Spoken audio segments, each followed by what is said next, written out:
ये दिग्विजयी पंडित थे, कोई इनके सामने टिकता नहीं था, सब शास्त्र की जिह्वा पे विराजमान थे। काशी के विद्वान घबरा गए कि अगर काशी को पराजित कर दिया तो बहुत बड़ी ये निंदा का विषय होगा, क्योंकि ज्ञान समुद्र काशी है। उन्होंने कहा इससे तो जीत पाना बड़ा कठिन, इसकी तो जिह्वा पे सरस्वती बैठी हुई है। उन्होंने कहा कि यदि हमारे यहाँ के सबसे बड़े पूज्य महापुरुष कबीरदास जी अगर वो हार गए तो पूरी काशी हार गई, तुम उनको परास्त करो जाकर। यहां किस किस से आप विद्वता पूर्वक वाक युद्ध करेंगे, एक से एक विद्वान है, सालों लग जाएगा। हम सब सहमति देते हैं कि आप कबीरदास जी को परास्त कर दे, मानो वाराणसी परास्त हो गई।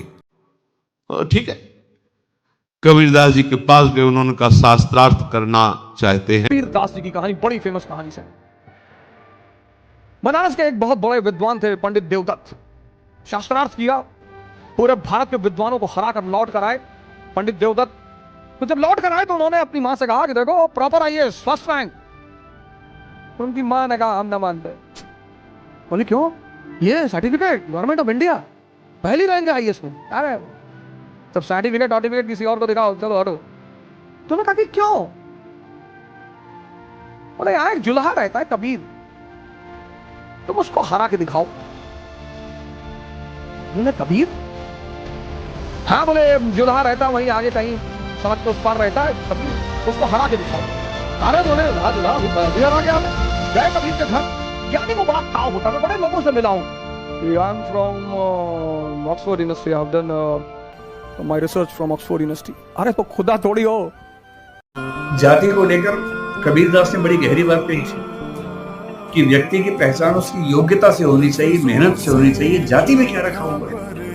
उन्होंने कहा जाति ना पूछो साधु की, पूछ लीजिए ज्ञान। ज्ञान पूछो, मोल करो तलवार का, पड़ी रहन दो म्यान। म्यान में क्या रखा है? तलवार की कीमत है। कबीरदास बहुत बड़े हिंदी के कवि हुए, हिंदू मुसलमान दोनों मानते थे। कबीर का एक दोहा है, काकर पाथर जोड़ के मस्जिद दई बनाए और ता चढ़ी मुल्ला बांग दे का बहिरा भयो खुदाए। अब बताइए, ये भाजपा ने बुलवाया है, ये संघ परिवार ने बुलवाया है। ये बात तो सैकड़ों सालों पहले से कही गई। आज होते तो शायद कबीरदास के खिलाफ फतवा जारी हो जाता, कोई कह देता कि इतने करोड़ रुपए दे दूंगा कि इनका सर कलम कर दिया जाए। अपने आराध्य के प्रति आस्था होना स्वाभाविक है, और उस नाते जैसे कि माता पिता गुरु ही भगवान है, इस भाव में अगर कोई कहता है तो कोई दिक्कत नहीं। लेकिन यदि कोई इस भाव से कहता है भगवान का मतलब जो सृष्टि को रचना करने वाले हैं, जो इस संपूर्ण जगत को बनाने वाले हैं, तो इस अर्थ में तो स्वयं सदगुरु कबीर ने ही दूसरे की बात को खंडित किया है कि कोई ईश्वर ऐसा नहीं जो सृष्टि को बना सके, कोई भगवान ऐसा नहीं जो इस जगत को बनाया है। जगत अनादि है, अनंत है, और इसका प्रमाण सांख्य दर्शन में भी मिलता है। सांख्य दर्शन ने भी इस जगत को अनादि कहा है। तो संत सम्राट सदगुरु कबीर के लिए ऐसी बात करना है तो मूर्खता ही है।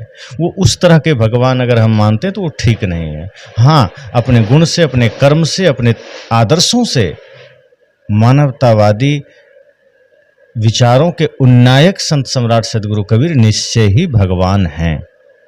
दर्शन यानी ज्ञान। भगवान बुद्ध महान बने देखकर सिद्धार्थ जो सिद्धार्थ से बुद्ध का निर्माण हो रहा है, वो किसी यूनिवर्सिटी में पढ़ के थोड़ी हो रहा है। कबीर ने क्या, कौन सी कहां पढ़ाई की? एक खजूर का पेड़ देखा, तुरंत दर्शन बना दिया। बड़ा हुआ तो क्या हुआ, जैसे पेड़ खजूर, पंछी को छाया नहीं, फल लागे अति दूर। तो दर्शन यानी आंतरिक दृष्टि का विकास।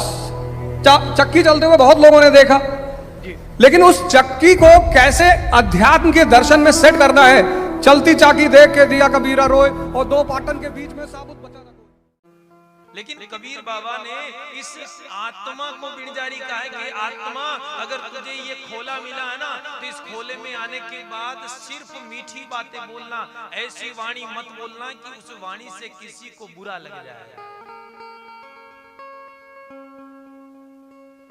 क्योंकि जैसा बोगे वैसा काटोगे।